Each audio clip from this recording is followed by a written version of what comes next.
Homeschooling and Single Parents from Growing Without Schooling 21, 23, and 27. Frank Bonasso, Box 526, Sagache, Colorado, writes, I'm a single parent with a daughter in the second grade. I'm rebuilding a dilapidated old structure here in town. Sometimes I'm an artist. I drive a cab in the city part-time for money. Being in a position where I can drive 2 or 3 weekends a month and can live comfortably on that as I have no other bills, leaves me all the time I need to teach my daughter at home. Without the 172 days compulsory attendance, we would also be free to travel extensively. It seems to me she would benefit more from driving with me through the city alleys, scrounging building materials for our handmade house, than sitting in a classroom rigorously being molded to listen. We are currently preparing a huge chart listing the pros and cons of going to school. I want her to visualize that, and then we'll leave the final decision to her regarding next year. And a letter from the state of Virginia.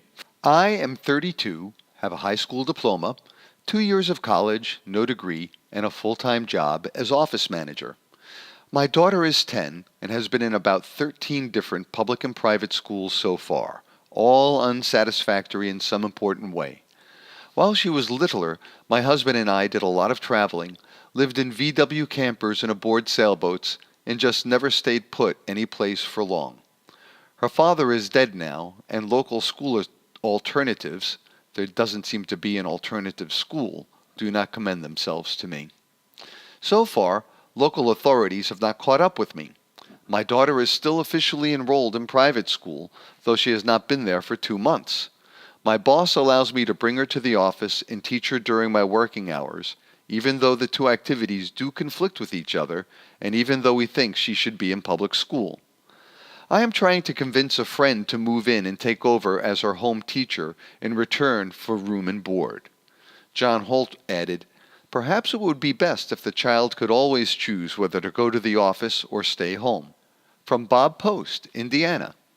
In 1975, Saffron was born, and at 18 months her mother moved away. After 3 bad daycare sitter situations, I asked Saffron if she would like to work with me, and she has, since age 2. Now 6, she knows a large number of skills and tools and will help me or play on her own. Saffron and I are contacting other nearby GWS people to share experiences and growing. We wish to correspond with other single GWSers. For 8 years, I have studied the infinite number of solar construction possibilities and would be glad to assist anyone planning a passive retrofit or a new structure. And from Lynn Norris, New York. Having put in a year each in a formal school setting, me as teacher and my son as first grader, we are going back to our old way of life with great relief. We found out we'd been right all along. I am a single parent in an extremely low-income group, so homeschooling for us has always taken a good bit of ingenuity. I'd be happy to be in touch with others in a similar situation to swap ideas. Unschooled in England, from Growing Without Schooling 27. From Maureen Riley, 24 Royal Close, Peterbucks, England. I am the mother of a 7-year-old boy, Matthew, who left school last November and is now happily attending homeschool. I am a single parent, and Matthew is an only child, and those reasons were paramount in my decision to send him to school in the first place 2 years ago. As he said at the time, still only 4 years old, but I can already read and write, Mummy. I don't need to go to school. How right he was, and I wish I had listened to him. There is no point in describing my frustration over those 2 years. I feel he has been set free into the real exciting world again, where there is time to think, read, and talk. The reading material Matthew was offered at school, outside the reading scheme, was easy reading and comics. He is now on the last few chapters of The Lord of the Rings here at home, which he can read for hours at a time if he wishes. The moral questions on the plane of good versus evil raised in the book have proved stimulating and link up well with his other current interest, the origins, development, and repercussions of World War II. Matthew has recently started learning longhand, joined up as he calls it, writing, at his own instigation. A friend of his proclaimed with horror that "you're not allowed to start that sort of writing until you are 9." At which Matthew firmly and proudly rejoined that in our school he and I can decide our own rules.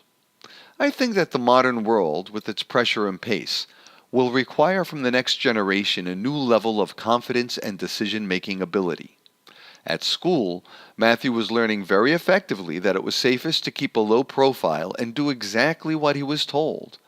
At home, we discuss everything we are going to do, and Matthew feels that he is taking an active part in his own education. He also takes rather a hardline view on mothers who, to his mind, send their children to school simply to be rid of them. Sometimes I feel that view is not wholly off the mark. You might be interested in a quote from Plato I discovered recently. "Do not then train boys to learning by force and harshness, but direct them to it by what amuses their minds, so that you may be the better able to discover with accuracy the peculiar bent of the genius of each."